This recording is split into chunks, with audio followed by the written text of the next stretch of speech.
Nah, nyambung juga gue telepon dari tadi. Apa bang? Balikin barang gue dong. Barang yang mana? Barang gue yang mana, pura-pura lupa. Barang gue yang lu pinjem. Oh, ini senter. Bukan itu kan yang lu beli dari gua, yang lu pinjem. Yang mana sih? Ini, sopetan. Bukan. Kok barang gue yang itu ada di lu sih? Kapan ngambilnya lu? Bukan yang itu. Kalau itu lu ngasih gua. Yang mana sih? Ini bukan? Nah, ini dia nih barang, aduh kangen gua. Balikin dong ke gua, lu kirim ya, lu suruh si siapa tuh namanya tuh tukang ojek yang suka mangkal deket rumah lu. Abdul.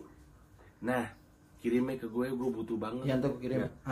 Gue nggak bisa tidur kalau nggak pakai itu. Bye. Ya. Ya. Makasih ya. Ya. Dah. Dah.